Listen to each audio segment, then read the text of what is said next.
on nous a menti. Lorsqu'on nous a parlé de l'Afrique, on nous a menti. Et lorsque nous parlons de l'Afrique, nous, Africains et Afrodescendants, nous nous mentons à nous-mêmes. Bonsoir à tous. Good evening, everyone. Je vais faire ce petit mot d'introduction en français. Voilà, c'est fait. Aujourd'hui naît Incarnation. Incarnation aurait pu s'appeler Initiation.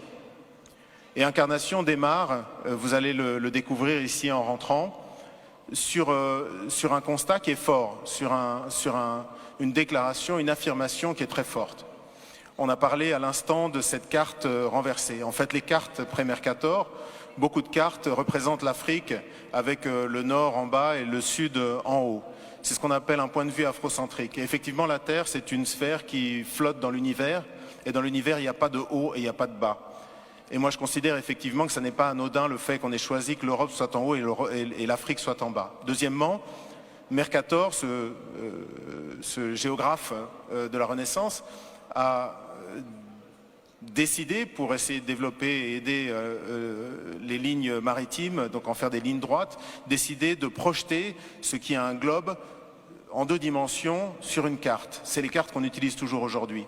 Et le problème, c'est que mathématiquement, quand vous faites ça, vous devez choisir un point de référence. Le point de référence détermine en fait quelle partie sera la mieux représentée ou la plus grandement représentée et laquelle souffrira. Et moi, j'ai appris, comme certainement vous tous ici, que l'Europe avait une proportion qui était presque comparable à l'Afrique, ou en tout cas une partie de l'Afrique. La réalité, lorsqu'on regarde en termes de superficie et de kilomètres carrés, l'Afrique peut abriter la Chine, l'Inde, l'Amérique du Nord, l'entièreté de l'Europe de l'Est, plus quelques autres pays. Et donc le premier statement qu'on affirme avec beaucoup de force avec Handel, c'est « on nous a menti ». Lorsqu'on nous a parlé de l'Afrique, on nous a menti. Et lorsque nous parlons de l'Afrique, nous, Africains et Afrodescendants, nous nous mentons à nous-mêmes. Et je voudrais, dans ces petites clés, vous donner quelques éléments. La première clé que je voudrais vous donner, c'est ma réaction il y a quelques temps. J'étais en train de passer du temps avec mes enfants et je regardais la télévision. Et il y a une jeune artiste angolaise qui est brillante, qui est magnifique, une chanteuse magnifique, Perola, qui est quelqu'un qui a tellement de force, de caractère et de conscience, une immense artiste vraiment. Et elle montrait l'Angola, qui a été un pays qui a été détruit par la guerre, et elle est allée à Soyo, à l'embouchure du fleuve Congo.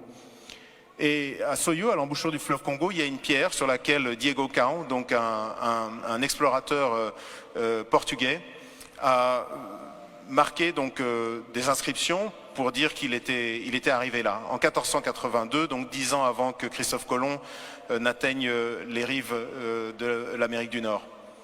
Et cette jeune chanteuse a dit en portugais, je vous le traduis en français, elle a dit voilà, 1482, Diego Cao arrive ici et c'est maintenant que commence notre histoire.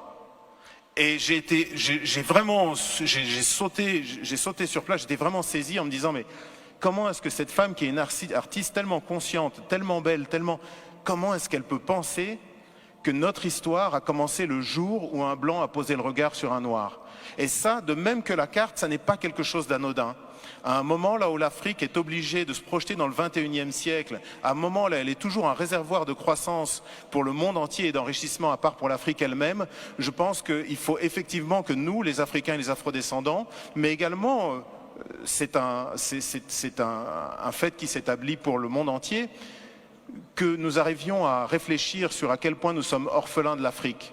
Vous savez, ce concept de mémoire fantôme, lorsqu'on vous ampute une jambe par exemple, vous avez une démangeaison où l'orteil vous gratte, mais il vous gratte terriblement et vous êtes absolument persuadé que c'est votre orteil, même si vous savez que vous n'avez plus d'orteil. Et bien c'est un peu ça le sentiment que beaucoup d'Africains finalement ressentent par rapport à l'Afrique, c'est cette espèce de douleur de mémoire fantôme.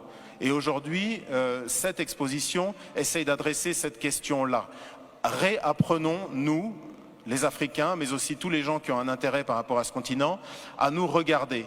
Désapprenons ce que l'œuvre coloniale nous a imposé, qui est un regard décalé vis-à-vis de nous-mêmes et de notre histoire, un regard exotisant, et apprenons à nous recélébrer.